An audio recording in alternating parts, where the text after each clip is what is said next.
Okay, so all of the lighting is going to be mapped out on this page here. You'll start with number 1 and just kind of work your way around the bike. All the lights will be numbered in the bags as to which piece they are. They'll also have any extensions or anything related to that particular light will be in the bag with it as well. Okay, so starting with your first BMW logo light, that's going to be number 1, and we'll cover how those logo lights here work in a second. So that is going to directly lead down to here where your extra or your front light is going to be. So this with the light on the inside of it is going to go here. This connector here will connect directly to the 4-watt light that's on the side. This will remount, and then this extension here will continue on to the next light in the chain. That light is going to be another one of the RGB strips. It's going to go up underneath this lip here. So the ends of the strip will be tucked in fairly well up into here and kind of covered, but the bulk of the strip will still be exposed. That basically pinches it in between those two panels, so you're not depending on just some 3M adhesive to hold it on there. It actually has some pressure holding that strip as well, so you don't have to worry about it coming off later. That's going to feed right into this factory hole here, which will lead to that second or third light here going along the bottom, and then that light will come up through this factory hole here and go right to your splitter that's going to be tucked into this area here and wire tied up. That splitter is going to split to this light chain that we just covered. It's going to come up to your logo light that's right above it, and it's going to go down to the 12-watt light that's down underneath here. That is going to go where the puddle light is right here, which we'll cover in a separate little section here again in a second. When it comes to the rear lights, one of the few actual magnetic pieces of the bike is the frame going down through here. So you'll have one of these magnetic lights here that will stick on the inside of this beam, and then you'll just run your wire right up this lead up into the back where your splitter is going to be. Your next light back here is going to be another magnetic one that will go on this flat plate right here to the inside of the tire. That will shine in on this inner portion of the tire, and you'll want to wire tie your wire going along here to get up to where your splitter is going to be. One thing to note, when you remove the bag from here, mark somehow what you have for where the hooks are for the bag, so you don't put any wire ties there and kind of get in the way of the removal of the bag. And take this wire and kind of tuck it along the bottom edge, so again that bag can hook on there without any issues. When it comes to the very back light, you'll want to remove these two screws here. That allows this to go up. One, gives you good access to it.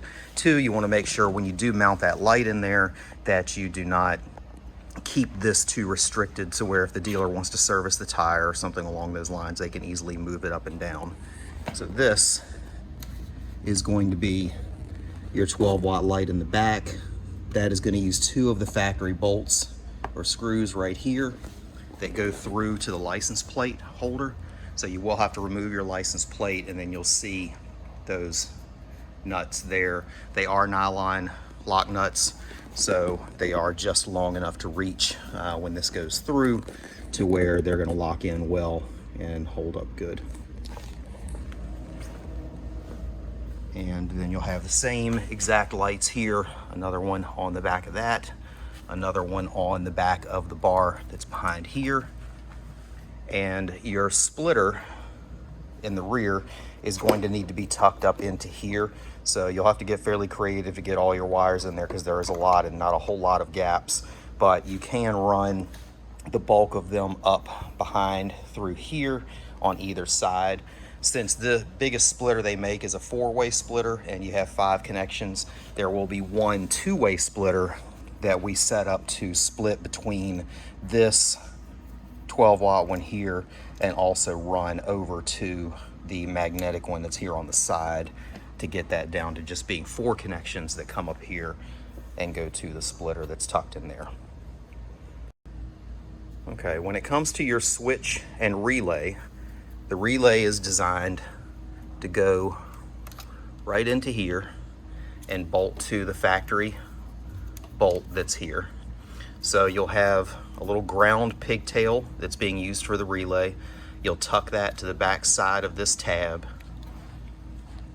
and mount both of those with that screw to there. So the ring terminal and this. I don't have three hands, so this is hard to kind of show. But these two will stack and bolt right to here. This is just a ground to trigger the relay, so it doesn't carry any real current, so grounding it to the motor there is zero issue at all.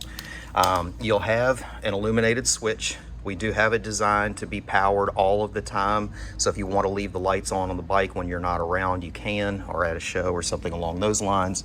So that is designed to go right into this location here. It's a 3/4 inch hole that you will drill, and this will mount through. Your wires that come from the switch or the switch assembly itself are pre-terminated. They do already have male and female bullet connectors, so you cannot plug them in backwards.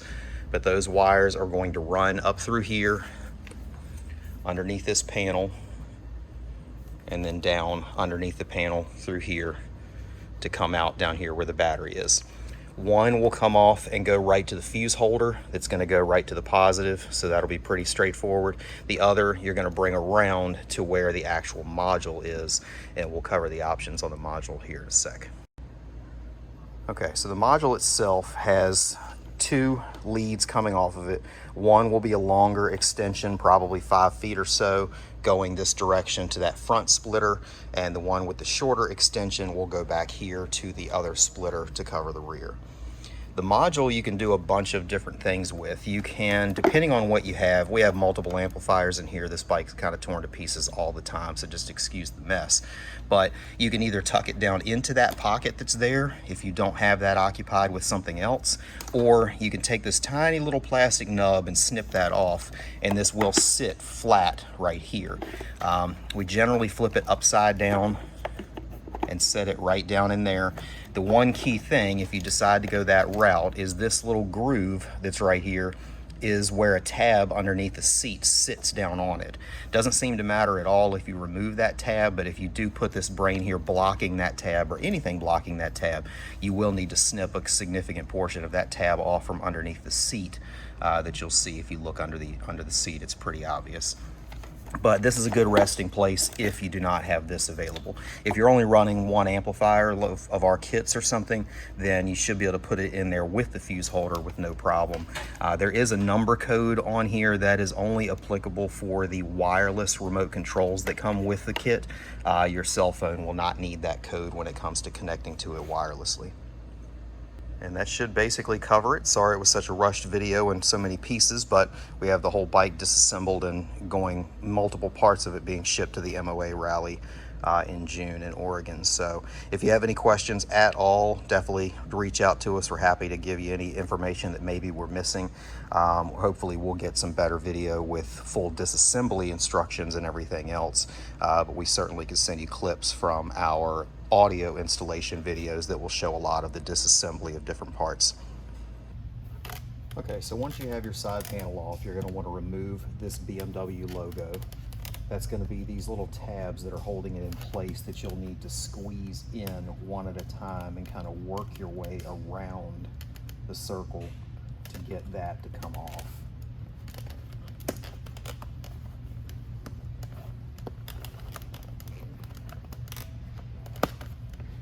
So once you have that off, you'll be left with this here. You're going to take your new acrylic piece here, put it right on there, and either mark or drill holes through here, which will end up going through the mirrored section here. Keeps all of this intact so you can put it back to factory with the original logo should you want to, but then this piece is going to mount through with the nuts and bolts that we provided and sandwich this light on the back side of it. So they will basically sandwich in between with this on the back, this on the front, and then your new stick-on BMW logo will stick right onto this and edge light. One thing of note is you can use the existing logos that you have, but you would have to cut all of these off and grind it set down flat, and then figure out how to space some kind of adhesive to mount this in. So frankly, if you buy some of the cheaper offerings that are online, they're going to be a lot easier to put on there, but you could repurpose this as the logo if you chose to. Okay, on the front lights, it's going to be pretty straightforward. You have your mounting bracket here that will have the light preloaded with the wires already run the correct directions. It just sits right on the light itself and bolts right back into place. These wires will go through existing plastic or existing holes in the plastic on the bike, so there won't be any drilling or anything else needed. This will just go right back in exactly the way it did from the factory, with this on the inside edge of it. Okay, for location number 6, where the little puddle light is up underneath the bike, you're going to have this 12-watt light that comes pre-assembled with all the right hardware and stuff. So you'll just basically be taking this apart and then using this piece here to mount to the bottom side of this. So these tabs will tuck in on the back side. They just barely clear, so they are made to be pretty close to the edge. You'll just drill a hole the appropriate size for these here in each of these 4 locations, and then be able to reassemble this all together. It'll come with the extension that runs up to the splitter that's already in there, and that covers it for that.